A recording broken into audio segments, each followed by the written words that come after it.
Thank you very much, and good morning, everyone. I'm so happy to be here with very brilliant minds here today. Like you said, my name is Kenneth Uyi Abudu. I'm a lecturer in the Department of Philosophy, Ambosali University, Epoma, Nigeria. Back home, we have a very serious issue or issues that relate to colonization, not just in Nigeria as a country, but in Africa as a continent. So, what I want to do in my talk is to look at how the works of Paul Feyerabend can help in the project of decolonization. So, I titled my talk, The Feyerabend and the Politics of Epistemology in Africa, Decolonization Agenda in Perspective. So, to start with, I think it is important this is my abstract, to do a kind of conceptual clarification as to what power and politics is all about.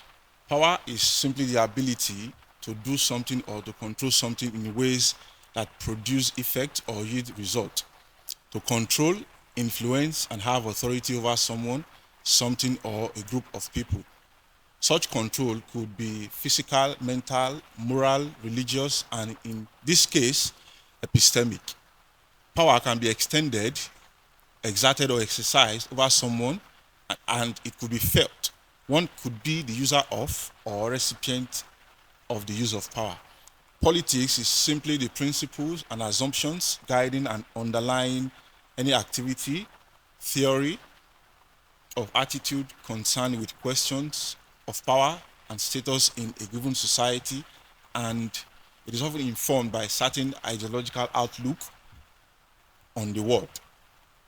Politics consists of power relations built on a set of ideologies, and one cannot talk about politics without mentioning political power. Hence, the politics of X, for instance, consists of discussing the power relations in that context.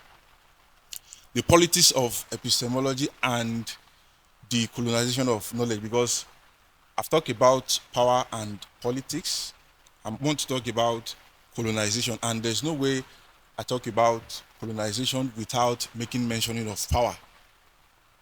The discourse of the politics of epistemology is simply an attempt to examine if and to what extent politics and power relations play a role in producing and erasing knowledge production. In other words, it simply means to what extent do power relations and political ideologies constitute, disrupt, or destroy epistemic resources.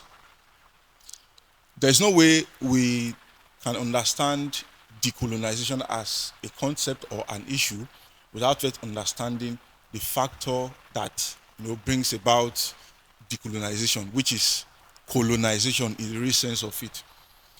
Now, some years ago, it is a known fact that Africa as a continent was colonized by colonial masters.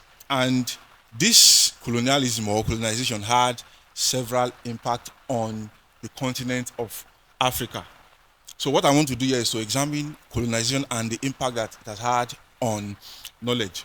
Like I said, to colonize is to take control of, to move into, and to settle, or to extend, to spread, and to use authority, not simply physical, geographical areas, but also, and even more important, non-physical, such as thoughts, language, ideas, mind, and spirituality. The idea of epistemic, this is basically the idea of epistemic colonization. The importance of colonizing both physical and non-physical is that when the physical ends, the non-physical persists. So, epistemology, the theory of knowledge, is particularly impacted by colonization because the colonized is expected to unlearn and avoid the use of indigenous knowledge system, either taking it as secondary or suppressing it and learn the process and forms of the colonizer's knowledge production.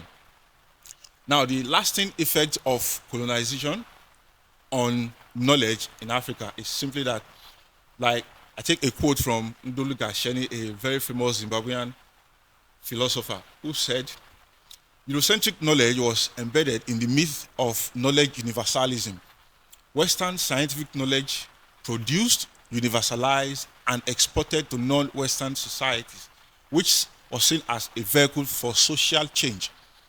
It was regarded as the benchmark by which the production of non-Western civilization was measured and knowledge defined and authenticated. This is how the myths on which Western ideas and thought are constructed and reframed as global knowledge. In the African context, the effect of colonization on indigenous African epistemology are epistemicide and coloniality of knowledge. Epistemicide simply represents the systematic destruction of African indigenous knowledge system for the sole purpose of superimposing an alien Western system. For instance, we have seen in recent times how our knowledge of being, reality, relationality, and other lived experiences are either being suppressed or totally destroyed. Coloniality of knowledge, to Gacheni, is simply a process of the deployment of global imperial technologies, of the subjectivation taking form of translating and rewriting other cultures, other knowledge, and other ways of being, and presuming the comparability through Western rationality. Coloniality of knowledge, as it relates to Africa, reflects in two key issues. When, for instance, we make reference to knowledge dissemination in the university, for instance, one is the school curriculum, and second is the language of instruction.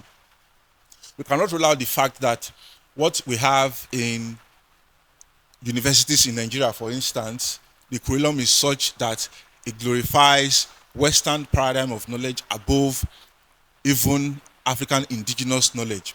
For instance, I've been teaching epistemology for the past 6 years, and even as an undergraduate student, I was introduced to epistemology. I can say I was introduced to Western epistemology and not African epistemology, because all the topics that I was taught in epistemology were more of Western oriented rather than African oriented. So what I did, or what I've done in recent times, is to see how I can incorporate theories of knowledge that are indigenous African. So that is what I've been able to do over time. So school curricula not only reflect the dominance of Western form of knowledge above that of African, but there is also a language hegemony. The imposition of English as the medium of instruction in education actually entrenched colonial biases. English is a language associated with colonial rulers, and it has over time become a yardstick for academic and intellectual prestige.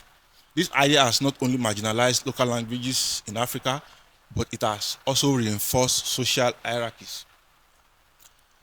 Regarding the further influence of colonization on the curricula in African higher institutions, Toyin Falola has this to say, that the contemporary state of things is that the curricula in several of the African institutions do not fully reflect the realities of the African perspectives or knowledge of its problems.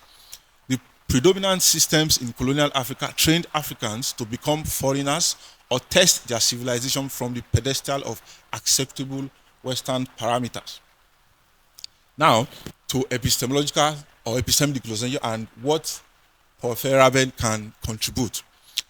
Epistemic decolonization is not a recent discourse in Africa, because we had several philosophers of African origin who have done substantial works on epistemic decolonization. For instance, we have Ngugi wa Thiong'o, we have Frantz Fanon, and we can mention a whole lot of them. Epistemic decolonization in epistemology is that discourse which seeks to critique and challenge the inherent hegemony and ethnocentrism in Western epistemology, and insist on the legitimacy and importance of other knowledge systems, and to also integrate them into mainstream discourse in epistemology. It aims to explore non-Western theories and forms of knowledge, and knowledge production, as well as understanding of related concepts. Walter Minolo says that decolonization is not oriented towards the deconstruction of Western metaphysics, but rather both to uncovering the illusions of modernity, progress, and development by revealing its darker side, that is coloniality. And by this, epistemic decolonization has become an important concept to question the epistemological facets of the colonial legacy in Africa. Thinkers recently, such as Kasheni and Masaka, have at one point or the other written to challenge the dominance of Western paradigm in knowledge production above that of the African. But in all of this, the question remains, what can Feyerabend contribute to the discourse of epistemic decolonization in Africa? We all know, or for some of us who may not know, that Feyerabend was a very famous philosopher of science who had criticized the dominance of science above other forms of knowledge such as religion, mythology, magic. And what Feyerabend advocated for was a form of pluralistic form of knowledge, and he also recognizes the existence of non-Western or non-scientific forms of life and knowledge. To Feyerabend, the justification of science and Western forms of knowledge above other scientific forms is simply the word equality, such that when we talk about equality, we frequently do so in ways that already highlight the dominant status of the specific discourses and groups. This is a quote taken from his article entitled Democracy, Elitism, and Scientific Method. And it says, equality, including equality of women and racial equality, does not mean equality of traditions. It simply means equality of access to one particular tradition, the tradition of the white man. White liberals supporting the demand for equality have opened the promised land, but it is a promised land built according to their own specifications, filled with their own favorite playthings, and accessible only in accordance with their particular requirements. Due to this, modern science is frequently seen, like for Feyerabend, as being superior, and to him, science prevails not because of its comparative merit, but because the show has been rigged in its favor. And to an extent, we can extend this to coloniality, because where non-Western traditions have been evaluated in an unfair manner on the basis of political suppression rather than sound argument or research. So, Feyerabend's critique of Western science can be extended to the context of decolonization, such that Eurocentric views in epistemology can be questioned as any other element of epistemology.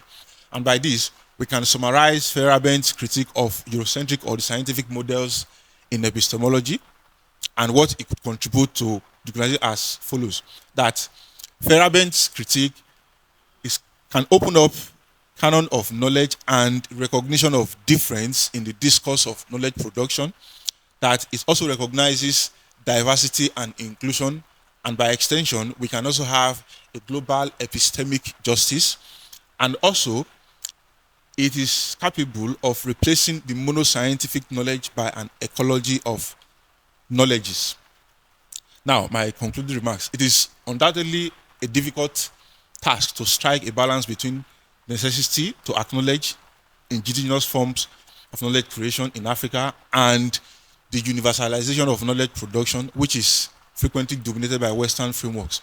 However, Feyerabend's rejection of a single, stable, universal, and fundamental explanation of knowledge production leads one to contend that decolonization promotes conversation that values local context while acknowledging the interconnectedness of knowledge systems rather than promoting isolationism. It is a global obligation that calls for participation from academics, organizations, and decision makers everywhere. Collaborations between nations such as this can promote the sharing of concepts, approaches, and best practices for decolonization research. Thank you.